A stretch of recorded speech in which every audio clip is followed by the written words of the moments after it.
Good morning students. Welcome to the second term of history subject. Today we are going to learn about tourism and history lesson number 8. Refer to page number 52. Let us learn about the meaning of tourism. As we know from the ancient period, people used to travel for various regions like pilgrimage, going to local fairs and festivals, otherwise in search of a renowned or a famous teacher and good education or for trade purposes. So we can say that the tradition of traveling in India was quite old. Now, do you know? The Buddhist literature tells us that Gautam Buddha traveled to several cities in ancient India for preaching purpose, and the Buddhist monk, they were not allowed to stay at one place but keep on traveling continuously to various places so that they can preach the people. Therefore, you can see that Jain monks, sadhus, they used to travel constantly. Yuan Shuang, the Chinese monk, he traveled to India in 630 CE. In the medieval period, we can also see Sant Nandev, Sant Eknath, Guru Nanak, Ramdas Swami. They traveled all over India. Now let us understand the meaning of tourism. Tourism means traveling to visit places in a distinct regions for a specific purpose. In the later half of the 19th century, Thomas Cook, he was a famous person and has a special place in the tourism of history. He organized a trip by railway from Leicester to Loughborough for about 600 people. Later, he was successful in organizing a round trip of Europe. He later established a travel agency selling tourist tickets. This was the early venture of Thomas Cook, who opened the doors for the development of the modern tourism. Now, let us know. Of Tudela is known as the first European traveler or discoverer. He was born in Spain. During the period of 1159 to 1173 CE, he traveled to France, Germany, Italy, Greece, Syria, Arabia, Egypt, Iraq, Persia, India and China.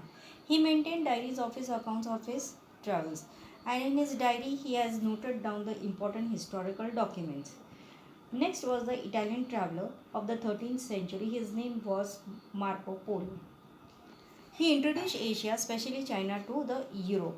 He stayed in China for 17 years, and during that period he wrote about the flora and fauna, that is plants and animals, social life, cultural and trade system of Asia. The next traveler of the 14th century, that is Ibn Battuta, he took the world on a virtual travel of the Islamic world with his travel accounts.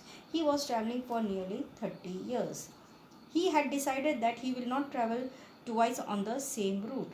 Therefore, his accounts are very helpful in understanding the medieval history and the social life. Of the 16th century, he was a cartographer. Cartographer means what? The person who makes map. He is known for creating a world map and the globe of the earth. His work is proved to be very useful for the navigation around the world. Now, do you know, on page number 53, the tradition of traveling from corner to corner was prevalent or existing in India from the ancient times. Vishnu Bhatt Godse, he wrote down the accounts of his journey from Maharashtra to Ayodhya and back to Maharashtra, and it has been published in Maza Pravas. Vishnu Bhatt traveled during times of the Indian War of Independence in 1857, and he was the eyewitness, or he saw many events by his own eyes about the historical event. His accounts are full of detailed description about various incidents during this particular period. Especially we can see that the life of Lakshmi by the Queen of Jhansi. We get to know the nature of the Marathi language of the 18th century. So this book is one of the important sources of the history of that particular period. Now let us learn about the types of tourism. Now, these days tourism has become a field of local, interstate, national and international business. Now, the desire to visit national and international monuments, then places of historical importance, then natural beauty, ancient centers known for handicrafts, pilgrim centers, industrial centers and sites of various development projects, etc. promotes tourism. So what happens? The people from all over the world, they wish to visit natural and man-made sites which offer a delightful and awe-inspiring experience. The places like snow-capped peaks, beaches, pristine jungles, they were neglected previously, but it became an important location for the tourist interest. Mass media also began to play an important role while presenting audio visual presentations, and they highlight the places of the tourist interest. Therefore, we can say tourism can be broadly divided into local tourism, interstate tourism, international tourism, religious tourism, historical tourism, health tourism, science tourism, agro tourism, sports tourism, and tourism based on special events, etc. Now let us learn one type of tourism in detail. The first one, local and interstate tourism. As the word itself suggests, that this tourism lies within our own country and it is not very difficult of languages or getting currency and documents, since we are traveling in our own country. Now the next one is international tourism. Now it has become easier to travel abroad also. Why? Because there are many facilities are being available. You can travel by railway, marine and air transport. As you can see, marine transport is linked to coastal regions. Then there is a trans-European railway route also. Aviation has brought the entire world closer. Because of the economic liberalization policy of the Indian government, liberalization means of the rules has made less strict, so that number of the people traveling back and forth from India, it has been increased. They include people traveling for many reasons like studies, relaxation, sightseeing, then for professional assignments, meetings, etc., or sometimes for shooting of a particular film. Therefore, one needs to get various official documents for traveling abroad. Now next one is historical tourism. As the word itself is suggests, that the tourist people are interested to see the historical forts, monuments, etc. Now these type of tourism is popular all over the world. Tours to historical places are arranged to satisfy the people's interest in history. Gopal Nilkhand Dandekar, a renowned Marathi writer, he used to arrange hiking tours to fort in Maharashtra, so that the people come to see the forts which was been built by Chhatrapati Shivaji Maharaj and what were his achievements. Tours are also arranged to important historical sites in India, such as forts in Rajasthan. Then we can see the ashrams of Mahatma Gandhi and Acharya Vinoba Bhave. And important places related to the Indian War of Independence in 1857. Now people of various religious communities are dispersed or are being scattered globally. However, they feel united when they come together and visit these traditions. This creates a desire to travel to those places, and it gives rise to religious tourism.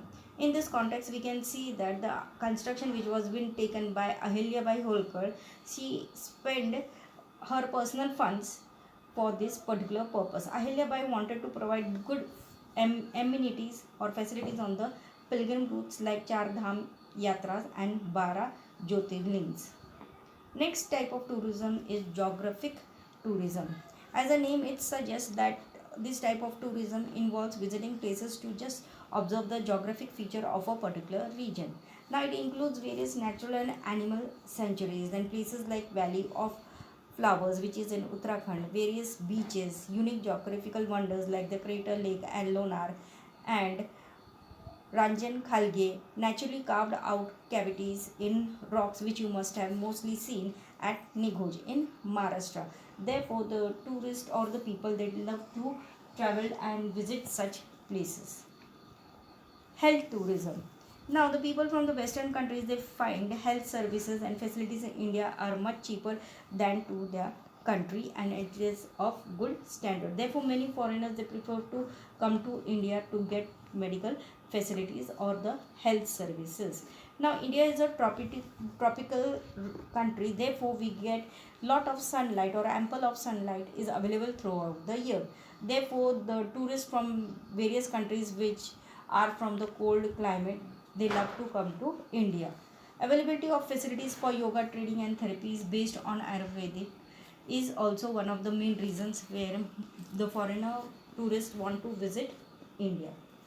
Now let us learn about the agro-tourism. Agro-tourism is also known as the agri-tourism. It is mainly meant for the urban population which has very less exposure to the rural life and agriculture. Indian farmers are also visiting far places just to learn about the agriculture research center, then agriculture university, and countries like Israel where experimentation in advanced technology of the agriculture is carried out, and it is well known also. Sports tourism. Now, sports tourism is developed in the 20th century. There are various sports events organized on international level like the Olympics, Wimbledon, World Chess Championship, and international cricket tournaments, etc. There are events like Himalayan Car Rally on national level. Events like Maharashtra Kesari wrestling competitions are also organized on state level. Therefore, traveling to attend such events comes under the sports tourism. In our school, also many sports events are being conducted where the students they get a opportunity to travel to such places and participate in that particular sports. The next one is the tourism based on special events. Now people want to travel and they are often on the lookout for a special reason to visit some places. Now in the 21st century it has become common to organize such events which helps to promote the tourism. Now we can see that film festival, various types of seminars and conference or international book exhibition etc. are organized for which comes under the special events. People keep on visiting several places to attend such special events. We can say that many literature enthusiasts in Maharashtra travel every year to attend Akhil Bharatiya Marathi Sahitya Sammelan, that is Pan India Marathi Literary Convention. In the next lecture, we are going to study about the development of tourism. I hope you must have understood this lesson. If any query is there, kindly contact.